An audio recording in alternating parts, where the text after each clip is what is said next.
from Africa. This is the first session of Jaipur Surgical School, which we have recently launched as an online education portal for general surgical students and trainees, especially in Africa, that low and middle income group countries. And I'm thankful to all of you for joining. I am from the Mahatma Gandhi Medical College and Hospital, which is a part of the Mahatma Gandhi University of Medical Sciences and Technology in the city of Jaipur in Rajasthan in India. And two of my faculty colleagues who will be helping me in conducting these sessions for you are Dr. Piyush Varshne, who works at a premier institution called All India Institute of Medical Sciences at Jodhpur in my state. He will be coordinating the faculty and the program. And my other colleague is Dr. Kailash Kudia, who again is at the All India Institute of Medical Sciences, but in New Delhi, the capital city of India. And he will be coordinating with the students and other participants. These are their WhatsApp numbers. Please feel free to communicate with them for joining the Jaipur Surgical School. So as I'm sure most of you know, India is a country in South Asia. In fact, it is described as a subcontinent because we have a large number of states, one of the largest populations in the world, a very huge variety of ethnic groups, cultures, languages, food habits, and therefore India is always described not as a country but as a subcontinent. And in India, you may be familiar, that's the capital city, Delhi. This is Mumbai, the financial capital of India, and Jaipur is in the western part of India. It's the capital city of one of the states of India called Rajasthan. So with that brief introduction, I come to the topic which we have chosen for today. So we will discuss how to approach a patient who comes to us with jaundice. That's my email address, vkkapoor.india@gmail.com. I will repeat it at the end of my presentation also. So first thing which we have to decipher when a patient comes to us with jaundice is whether it is a medical jaundice, for which we will have to refer the patient to our medical colleagues, or whether it is surgical jaundice, which earlier was called surgical, but today it is not truly surgical because a lot of what we call surgical jaundice can be handled non-surgically by endoscopy and interventional radiology also, as we will see a little later. So more appropriate term is obstructive jaundice, and many texts describe it as surgical obstructive jaundice or SOJ. In medical jaundice, just briefly, hemolytic jaundice, which is due to excessive destruction of red blood cells. Usually that jaundice is mild. It is associated with indirect or unconjugated hyperbilirubinemia, and the reticulocyte count in the peripheral blood smear or complete blood count is high because they are the immature red blood cells. So that is how you can suspect or diagnose hemolytic jaundice. Hepatocellular jaundice, which is caused by hepatitis, which could be viral, alcohol, or drug-induced, is a mix of direct as well as indirect hyperbilirubinemia, because even in hepatocellular jaundice, there is a cholestatic phase where you can have direct hyperbilirubinemia or conjugate bilirubin, and you can even have alkaline phosphatase and GGT high. But usually in majority of cases in hepatocellular jaundice, it is the ALT and AST which are very high in hundreds and thousands, and ALP, alkaline phosphatase, and GGT, gamma glutamide transpeptidase, are not that elevated. Also, the clinical picture of hepatocellular jaundice is typically characterized by a prodrome of not feeling well, loss of appetite, lethargy, weakness. Those who smoke, they typically complain of aversion to smoking, and then you can have a tender enlarged liver. So that is the classical clinical picture of viral hepatitis. But we will confine our discussion to surgical obstructive jaundice. So these are the features, as I have already mentioned, of hemolytic and hepatocellular jaundice. That group of symptoms which I described is known as the prodrome of viral hepatitis. Now, typically, obstructive jaundice, patient complains of yellow discoloration, usually deep discoloration of eyes, high-colored urine, pale or clay-colored stools, and pruritus. But as I mentioned, even in hepatocellular jaundice, viral hepatitis, during the cholestatic phase, all these features can be present. So sometimes, initially, it is difficult to differentiate between hepatocellular and obstructive jaundice. So when we see a patient with obstructive jaundice, obviously the patient tells us that he or she has jaundice. but we should elicit the history of pain, history of fever, pruritus, whether there is any vomiting, which, as I will discuss later, is because of gastric outlet obstruction, mechanical obstruction caused by some of the causes, and anorexia and weight loss, which, if it is significant, indicates a malignant etiology. Although patients with viral hepatitis also can have severe anorexia, but usually it is short lasting, and usually they don't lose significant amount of weight. They may lose a couple of kgs, but significant weight loss, which means more than 2 kg in a month, more than 5% in 3 months, or more than 10% in 6 months, that is the typical malignant etiology. Now, when we examine a patient with obstructive jaundice, we should look for pedal edema, bilateral pitting pedal edema, which indicates poor nutritional status, especially if the patient has significant weight loss. We should look for an enlarged palpable left supraclavicular node, which is a common site of metastasis in intra-abdominal malignancies. We should look for hepatomegaly and the nature of liver, whether it is smooth enlargement, tender, as I said, in hepatitis, or whether it is a irregular nodular enlargement, which may suggest metastasis. All patients, we should carefully look for the gallbladder, whether it is stable or Zoom meeting for now. if it is stable, is it a distended gallbladder, which is soft to firm, smooth, globular or oval in shape, and it moves with respiration and has side-to-side mobility. As opposed to this, a palpable gallbladder can be a mass in the gallbladder, malignant mass, which can be of any shape. It can be oval, it can be round. It is usually irregular, it is firm to hard. It does move with respiration, but it does not have side-to-side mobility. Then we should look for any other lump. For example, a mass in the pancreas, a pseudocyst, or a hydrated cyst, which could be causing jaundice. We should also look for other sites of metastasis, like a firm to hard nodule in the umbilic, whether there is any ascites present, which we have to remember could be nutritional, could be metastatic. If the patient has lost significant weight, if the patient has bilateral pedal edema, the ascites most likely is nutritional, and that will be confirmed by low serum albumin level. On the other hand, if the patient hasn't lost significant weight, there is no pedal edema, but still there is ascites, it is more likely to be metastatic. And then in all patients, we should do a perrectal, and in female patients, a pervaginal examination to look very carefully for pelvic deposits, firm to hard nodule in the rectouterine or rectovesical pouch, which would indicate peritoneal metastasis and dissemination and advanced stage of malignancy. Now, we should also look for complications of obstructive jaundice, commonest being cholangitis and cholangiolytic abscess in the liver. And the typical presentation for both is high-grade fever with chills and rigors. Then gastric outlet obstruction, for example, a mass in the head of the pancreas, mass in the gallbladder, chronic pancreatitis causing fibrotic scarring of the second part of duodenum. They all can cause mechanical gastric outlet obstruction, symptoms of which start with postprandial fullness, early satiety, nausea, and then frank vomiting. Depending on the site of obstruction, whether it is before the papilla or after the papilla, the vomitus may be non-bilious or bilious.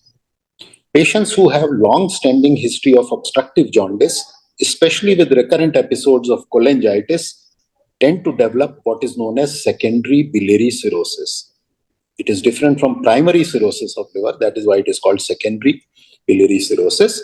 But the final manifestations are same as cirrhosis, that is features of liver failure. And then some of these patients may also develop portal hypertension.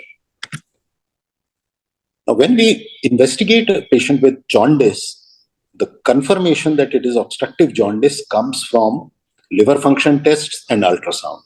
So in liver function tests, in obstructive jaundice, we will have conjugated or direct hyperbilirubinemia. Alkaline phosphatase and GGTP are raised more as compared to AST or ALT. AST, ALT also may be high, but they are not very high. And if they are high, and if the patient has fever with chills and rigors, and if the counts are deranged or high, then it suggests cholangitis.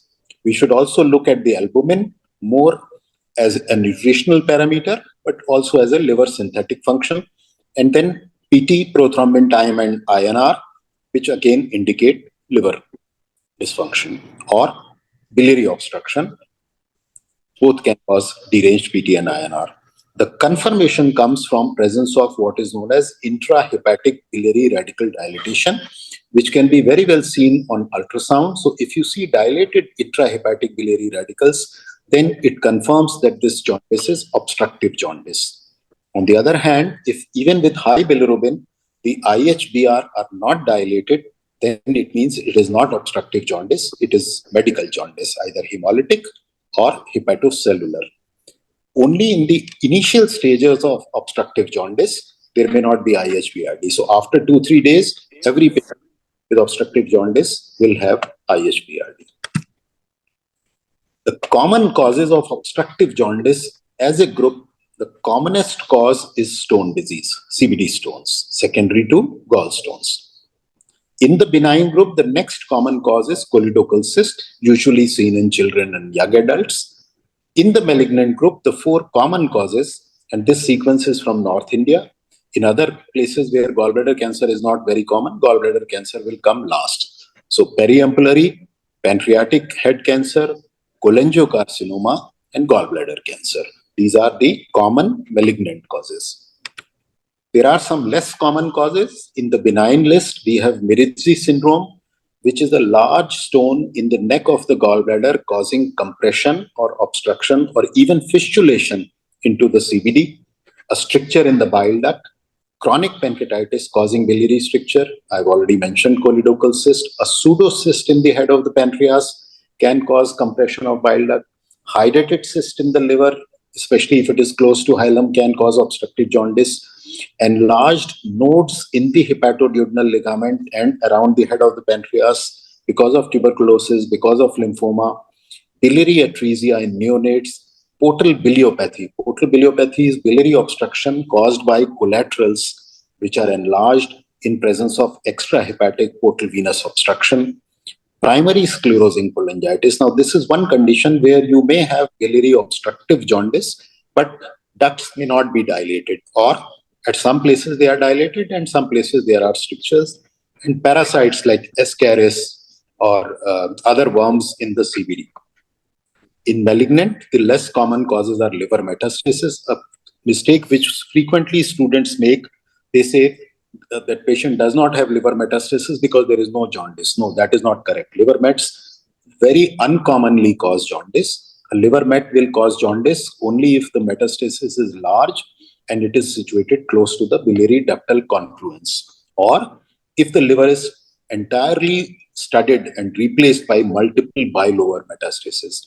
Same way, HCC, hepatocellular carcinoma, usually doesn't, and metastatic nodes at the porta hepatis can also cause malignant obstructive jaundice. So how do we diagnose the cause of obstructive jaundice? It depends on age. So in neonates, biliary atresia; in children and young adults, choledochal cyst; in middle age or at any age, biliary stone disease. If the patient is elderly, you have to keep malignancy in mind. Then you have to see the course of jaundice, whether it is progressive, whether it is fluctuant, and whether it is intermittent. Fluctuant means it goes up and comes down, but doesn't become normal. Intermittent means patient has jaundice, becomes anicteric, then after some time again has jaundice. That is typically seen in benign conditions like stone disease, like choledochal cyst, and other benign conditions. Whereas progressive jaundice usually indicates malignancy. Pain. If the pain is like biliary colic, it indicates stone disease. If the pain is of malignancy, dull, diffuse, continuous pain, it may be malignant. On the other hand, you have to remember that some malignant causes like cholangiocarcinoma and periampullary cancer, small tumor at the ampulla or around the ampulla, is usually painless progressive jaundice. Gastric outlet obstruction, as I mentioned, carcinoma head pancreas, carcinoma gallbladder, chronic pancreatitis. Melena indicates a ulcerated lesion in the GI tract. So carcinoma of the duodenum, which is causing papillary obstruction, carcinoma of head of pancreas, which has infiltrated the duodenum, carcinoma of the gallbladder, which has infiltrated the duodenum or transverse colon. Cholangitis is more common with benign stones,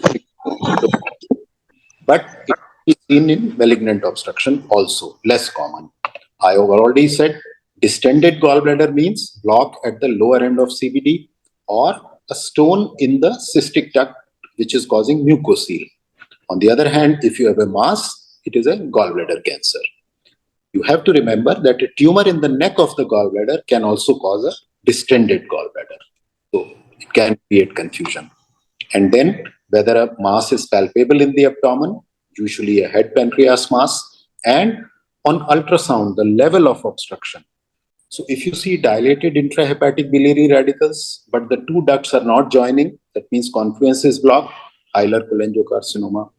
If you see dilated intrahepatic radicals, and I will come to that a little later. So nature of jaundice, if it is painless, and if you think it is malignant, periampullary or cholangiocarcinoma. If it is painful, more likely to be CA head pancreas, but can be gallbladder cancer also. Majority or most patients with periampullary or cholangio do not have pain. 60 to 70% of patients with CA head pancreas have pain. 50 to 60% of patients with gallbladder cancer who have jaundice will have pain. This is the importance of ultrasound. If ultrasound shows that the block is here, that means confluence is not forming, it is either hilar cholangio or gallbladder cancer. If the block is in the mid CBD, that means you see dilated intrahepatic ducts and dilated proximal common hepatic duct, then it is either gallbladder cancer or a mid CBD cholangio or a Mirizzi syndrome. That means there is a large stone sitting here. If you see the entire CBD up to the lower end to be dilated, most likely CBD stone, periampullary cancer, or pancreatic cancer. So based on history, examination, blood test, and ultrasound, in large number of cases, you can make a diagnosis of the cause of jaundice.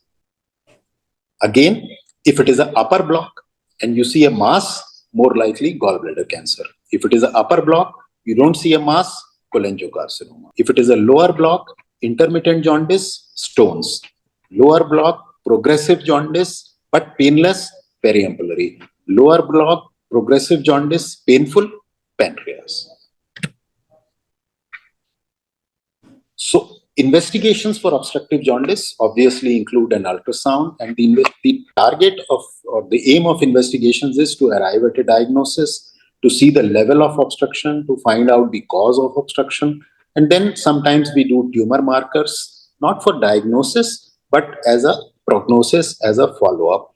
And then we do some investigations to assess the stage of disease, if it is malignancy, and ultimately the aim is to see whether it is resectable or not. So this is an ultrasound which shows multiple space-occupying hypoechoic lesions, which suggests metastasis in a patient who is having malignant obstruction. Now, the investigations could be a cholangiogram, which today is usually an MRCP because it is non-invasive, no radiation. Chest X-ray must be done because if it shows metastasis, you know that nothing further needs to be done and not much can be done. Most cases will have a CT scan, especially those with malignant obstructive jaundice.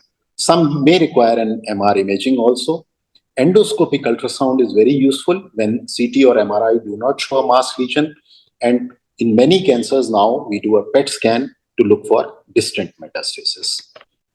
In some patients where there is a lower block, after a CT scan, we do what is known as a side viewing endoscopy to look at the papilla, to look at the medial wall of duodenum, and if there is a lesion, to take a biopsy.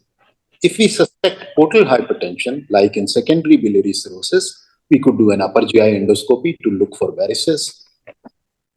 Some patients, especially those who have locally advanced disease, large mass, may require some kind of an angiography, which is either CT or MR angiography, to see whether vessels are involved. See here, there is a large mass in the body, mid-body of pancreas, and the celiac axis is virtually inside the mass. We don't even see the celiac axis. We see only the splenic artery.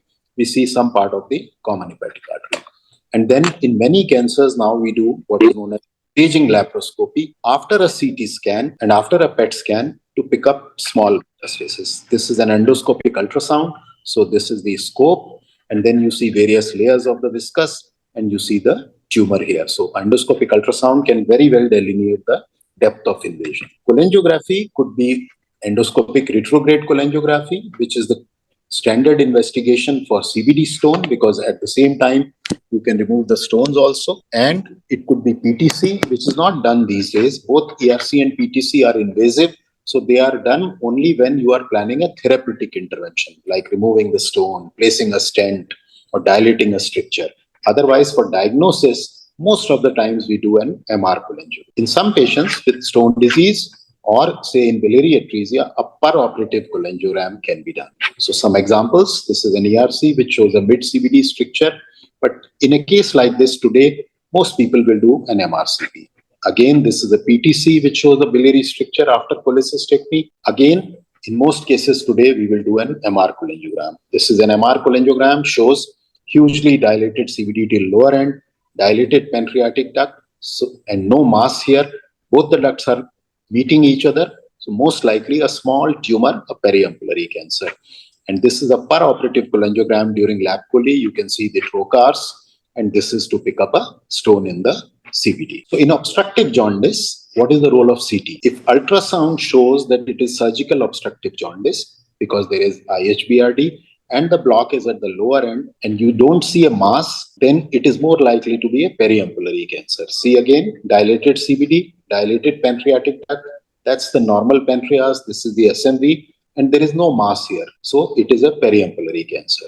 In periampullary cancer, a side-viewing endoscopy and biopsy is the first investigation.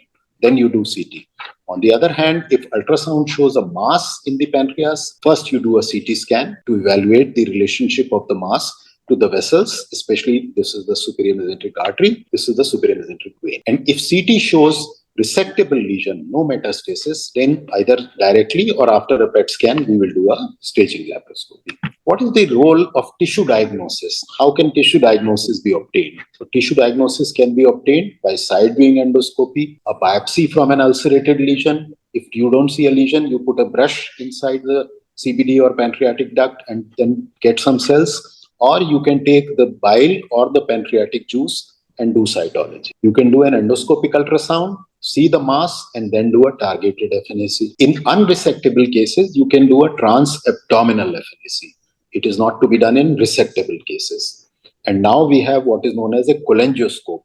So through the papilla, the small scope goes into the bile duct, and then you can take a biopsy. And in patients with ascites, you can do acetic fluid cytology. Peroperatively, you can do an imprint cytology. So, for example, you can remove a node, bisect it, and touch it on a slide. You can do a fine needle aspiration cytology from a mass. You can do a biopsy, proper core needle biopsy and frozen section through the cystic duct, or by making an opening CBD, you can put a choledocoscope and take a biopsy, or you can do a direct incisional biopsy. The staging laparoscopy is very useful in aggressive malignancies like gallbladder cancer, carcinoma of the head of the pancreas, and HCC. And it can show these small peritoneal momental metastasis even when CT scan was normal, even when PET did not show them. And these are approximate figures that in some patients, in so many % of cases, you may avoid an unnecessary laparotomy. Because in this case, if you detect it on laparotomy, you're just going to close the abdomen. In HPB malignancies, if you see liver or peritoneal metastasis, there is no place for resectional surgery because you are not offering a curative resection. Patients with obstructive jaundice who are for surgery need to be prepared, and it involves hydration. We don't use diuretics now, just simple hydration. In the outpatient clinic, the moment you see patient, you should advise nutritional supplementation. Some patients may require a tube to be placed, nasogastric or nasojejunal, for feeding, especially those with gastric outlet obstruction. Diuresis, as I mentioned, is not preferred these days. Coagulation has to be checked, and most of these patients have coagulopathy, which has to be corrected. Most of the times it is because of fat malabsorption and vitamin K deficiency. So you give 3 to 5 days of vitamin K and the coagulation returns to normal. If it doesn't, then you give fresh frozen plasma, because that means liver dysfunction. And if the patient has cholangitis, cholangiolytic abscess, then sepsis has to be controlled before you take the patient for surgery. A word about preoperative biliary drainage to bring the bilirubin down. The indications of preoperative biliary drainage before surgery are, a definite indication is uncontrolled cholangitis, which is not responding to parenteral antibiotics. Some people say for pancreatic resection, bilirubin more than 20. In liver resection, any bilirubin more than 2 or 3 is an indication for drainage. But in pancreatic resection, unless the bilirubin is very high, most people would not go for drainage. This also, some people don't even follow this. Some would say 15, some would say 12. So it's very controversial. But it is not necessary to bring the bilirubin down before doing a pancreatic resection as opposed to liver resection. Sometimes we need to buy some time because patient's nutrition is poor, social reasons. Then you might as well use that time to do preoperative biliary drainage. And patients who require neoadjuvant therapy for a locally advanced cancer, also the bilirubin has to be brought down and they would require preoperative biliary drainage, which could be endoscopic or percutaneous depending on the level of block. For low block, endoscopic. For high block, percutaneous. The preferred mode of biliary drainage is internal. It should remain at least for 4 to 6 weeks, and bilirubin then should be brought down to 3 to 5 for pancreatic resection, less than 3 for liver resection. Portal vein embolization is more important if you are planning a liver resection, major liver resection, not for pancreatic resection. The aim is that you induce atrophy of the part of the liver which you are going to remove and compensatory hypertrophy of the future liver remnant. Basic principle of management of malignant surgical obstructive jaundice is that you aim for cure. That is why you look for absence of distant metastasis, you look for resectability, and if resectability is in doubt, what is known as a borderline resectable pancreatic cancer, then there is a role and place of neoadjuvant treatment. But if it is resectable, then most people would say that you resect first and then you give post-operative adjuvant chemotherapy. And cure would always mean resection. Of course, in benign causes, it is not resection, it is removal of stone, repair of stricture, excision of choledochal cyst. If you can't resect, then earlier we used to do surgical bypass. But these days, surgery for only bypass, only palliation is not preferred because most of the cases you can palliate by placing a stent, a biliary stent to relieve jaundice and a gastroduodenal stent to relieve gastroduodenal obstruction. So today, if surgery is to be done for obstructive jaundice or malignant obstructive jaundice, it is only with an intent to cure by doing resection, an R0 resection. That means you remove all disease and your margins of resection are also negative. That is what is R0 resection. Otherwise, if the disease is very advanced, if the patient's condition is very poor, then you offer what is known as a best supportive care. You don't do any intervention. You explain to the relatives, counsel them to accept the situation as it is and let the patient have a peaceful end, not in the hospital, not in the ICU. Of course, with palliation of symptoms like pain. So palliation, as I said, is best done endoscopic or non-surgical. Endoscopic can be just papillotomy, but most of the times we place a stent in the biliary tree. If endoscopic is not possible because the block is very high, then it is percutaneous transhepatic, which could be external percutaneous transhepatic biliary drainage, but most of the times we place a stent. So these are multiple stents placed in the biliary tree, virtually reconstitution of the biliary tree through the percutaneous approach.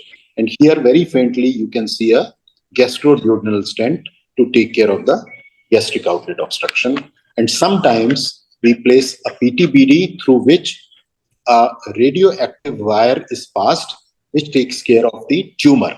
So that is a radiotherapeutic treatment of the tumor.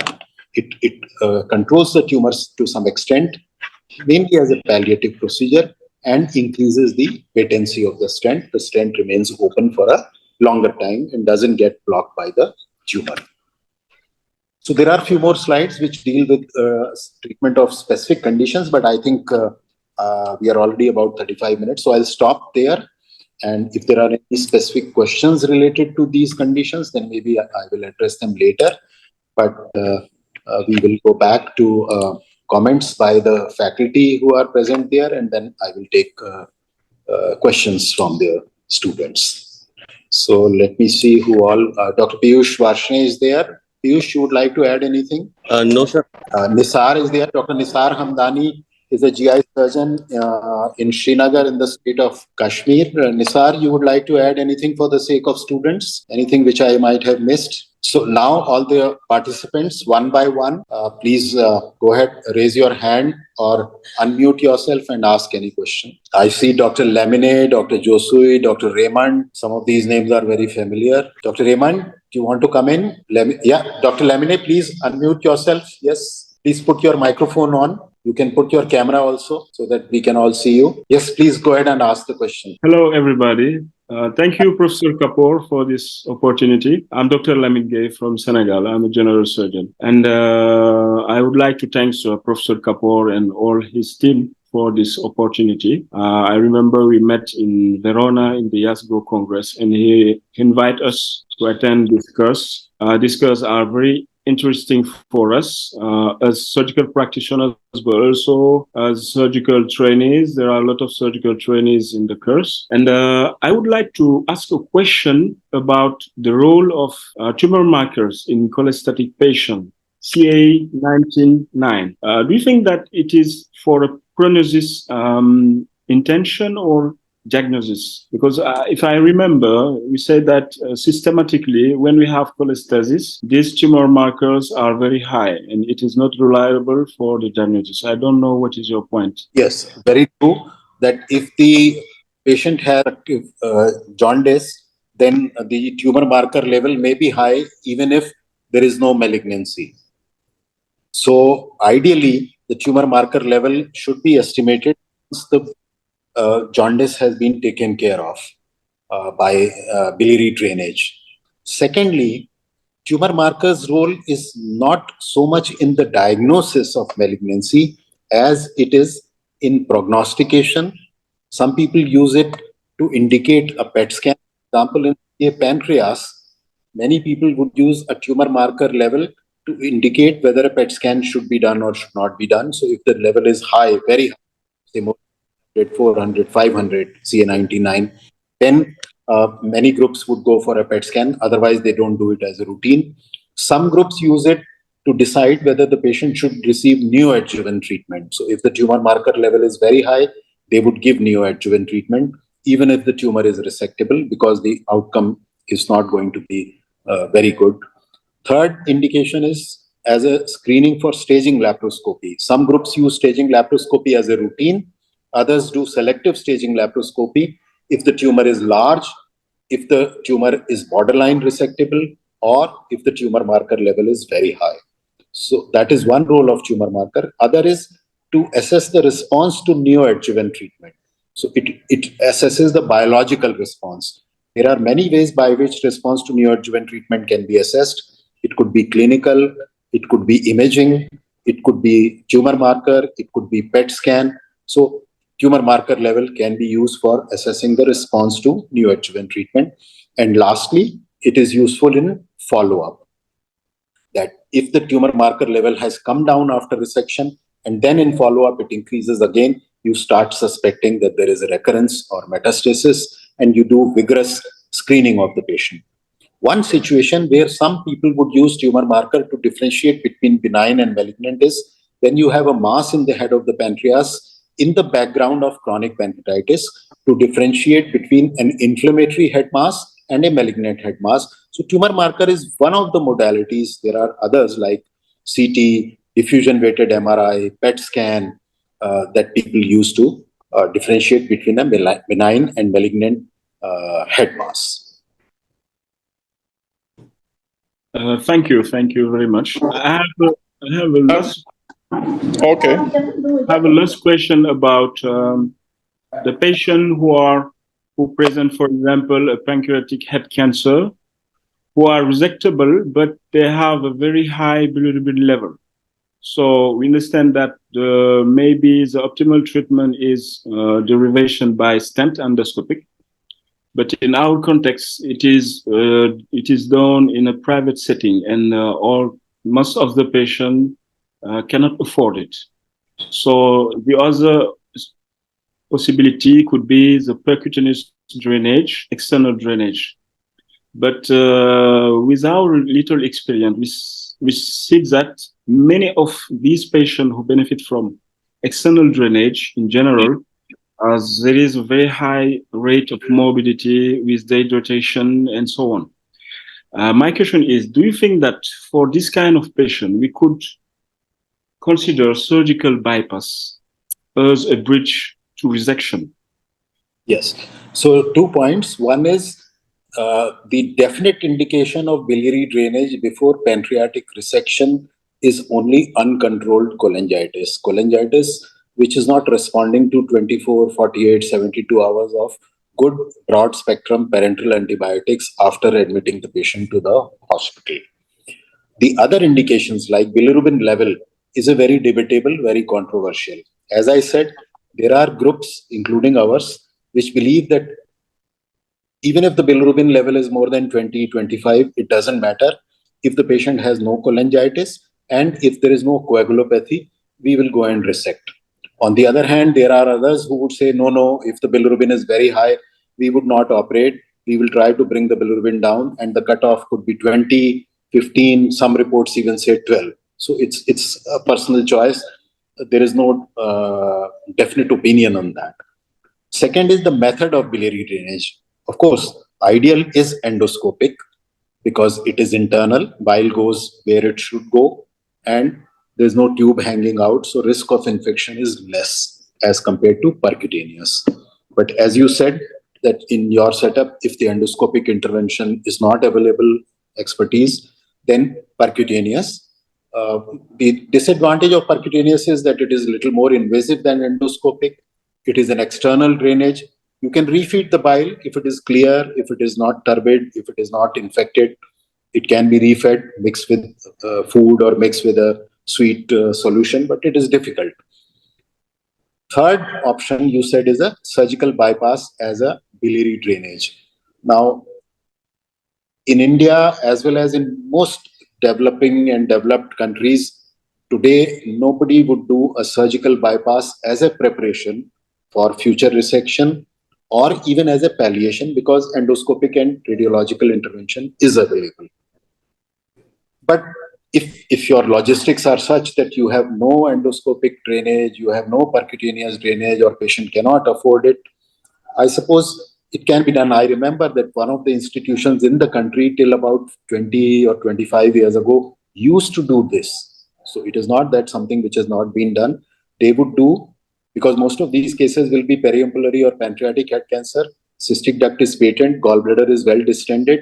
So they will just take a loop of jejunum and do a simple loop cholecystojejunostomy, not even a rule loop, so that the bile drains into the jejunum through the gallbladder and bilirubin comes down, and then they will go in and do the resection.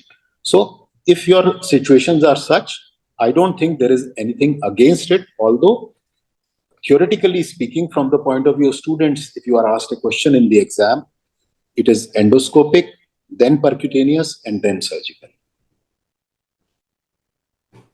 Oh, thank you very much. So cholecystojejunostomy would be better than choledochoduodenostomy. Yeah, because it is much simpler. You can take it down when you are going in. It doesn't interfere with the PD. Most of the cases, cholecystojejunostomy as a definitive surgical bypass was not favored because it was thought that a tumor in the head of pancreas will ultimately block the cystic duct. But here we are doing it as a temporary procedure. After 4 weeks or 6 weeks, we are going to operate upon the patient. So it is very unlikely that the cystic duct, which is open today, will get blocked in 4 to 6 weeks' time. So as a biliary drainage procedure, cholecystojejunostomy is much simpler, much easier to tackle when you go in again. Yeah. Thank you, Professor Kapoor. Thank you. I think Dr. Raymond wants to ask. Yes, Dr. Raymond, please unmute yourself. Yes. Good morning here and good afternoon over there, Professor Kapoor and the others and fellow colleagues. Sorry for me. When I connected this morning, it was just 5 minutes, and then after I had a patient, I was operating. So I had you when you were calling me. Then I was operating. But however, I was just listening to the presentation, and it was a wonderful presentation anyway. Though I couldn't follow, unfortunately for me. But would like to take the opportunity to thank you for the wonderful initiative, especially for us here to be sharing your wonderful experience with us. And my appeal will be, I don't know whether it's possible to consider the time because 3 p.m. over there is like 9:20 here, 9:30 in the morning. So at this time, most of us would be in theater, especially those of us who are in the peripheral hospital. So if it's possible to adjust the time a bit, I think it will be more favorable for many to join because many people have registered and I think many couldn't join because of the time factor. Thank you so much. So may I ask you that what time you would, so for you it is 9:30 in the morning, is it? In the morning, most of us will be in working hours in theater. So I think maybe if it could be maybe at least around our 11 o'clock, considering your time also there, maybe our 11 will be your 5 or 6 or 7, I think. So what we will do, we will generate a Google form and we will take feedback from all those who have registered that what time suits them best. And then we will see whether we need to change the time. Yes, we will do that. Thank you. Thank you so much. That was my concern. Thank you. Students, are any students there? Please feel free to ask any question. You can unmute yourself and ask it, or you can put it in the chat also. Are there any students who have joined? Yes, Dr. Diang. Hello. Dr. Hello, I'm Diang? Dr. Jaipur. I'm from Mauritania. Hello.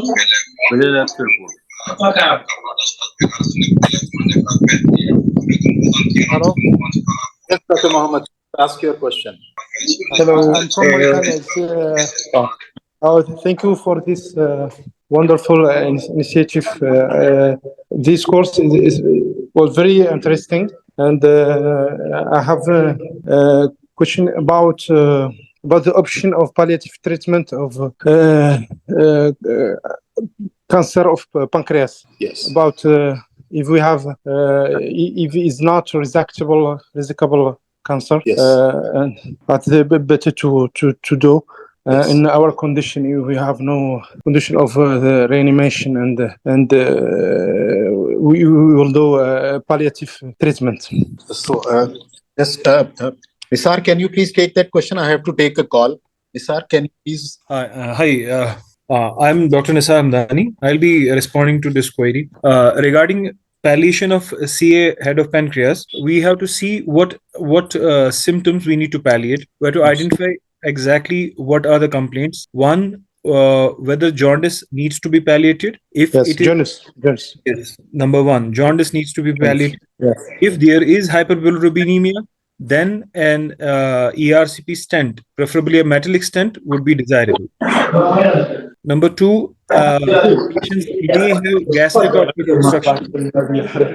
Patients may have gastric outlet obstruction, and the gastric outlet obstruction can be palliated by a gastroduodenal stent, as shown by Sir in his presentation. Number three is that these patients usually have pain. They have a persistent pain, and it needs to be palliated by medications, or a celiac plexus block can be considered. That is usually done in consultation with the anesthesiology department. They are trained in that, and they have usually a pain clinic in all centers, most of the centers. And if they do not respond to the typical pain ladder, the medicines which are given, first they start with paracetamol, then they increase the opioids. They first give opioids, then they increase the dose. And if it doesn't respond to that, then a celiac plexus block can be considered. Meanwhile, patient's nutrition has to be taken care of. Mostly, these are the 4 symptoms which need to be palliated. As Dr. Nisar said, that if you have the facilities and expertise for endoscopic, that is the preferred method, both for biliary and gastroduodenal. If not, then your radiologist, if they have experience in intervention, percutaneous transhepatic, they can do either an external PTBD, percutaneous transhepatic biliary drainage, and that can also be converted internal. So the catheter can go across the tumor into the papilla, across the papilla into duodenum, and then the external end can be capped. So this becomes an internal external drainage. Or it can be purely internal through the liver also, where they can place a stent. Of course, these things require equipment, they require expertise, they are expensive. If you don't have these facilities, then obviously the last choice is surgical palliation. Yes. If you're going in for surgery for palliation, then as Dr. Lamine was saying, that then in that situation, choledochojejunostomy is better. So you take out the gallbladder, you use the CBD well above the block, make an opening in the CBD, take a rule loop of jejunum and do a choledocho Roux-en-Y jejunostomy. And at the same time, if it is see a head pancreas, even if the patient doesn't have gastric outlet obstruction now, most likely they will develop it later. So then you should add a gastrojejunostomy also. Although I must caution that many of these patients, in addition to having mechanical gastroduodenal obstruction, they have what is known as gastroparesis. So there is no mechanical obstruction, or even if you relieve the mechanical obstruction, the stomach doesn't function and they can continue to have nausea and vomiting even after. So you have to explain that to the patient.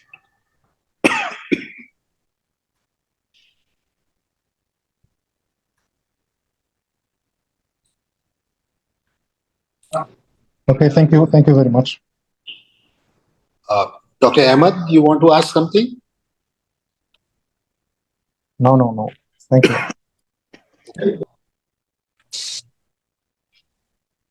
So if there are no more questions, can we close this session? So I would like to thank my colleagues. I think there is one question. I think this is a comment from Dr. Lamine. Yes, for malignant gastroparesis, erythromycin can help and it has been used. Yeah, Dr. Kailash will announce, Dr. Piyush and Dr. Kailash will announce the next session. I think it will be next Friday, same time, because we've already communicated with faculty. The faculty will be a senior professor of GI surgery from a central institution in India, Dr. T.D. Yadav. He will talk to us about how to manage a post-cholecystectomy bile duct injury. So we will on the group. And all those who have not joined the WhatsApp group, please send your details to Dr. Kailash to join the WhatsApp. Okay, I think I will then close this session. I thank Dr. Piyush and Dr. Kailash. Somebody wants to ask?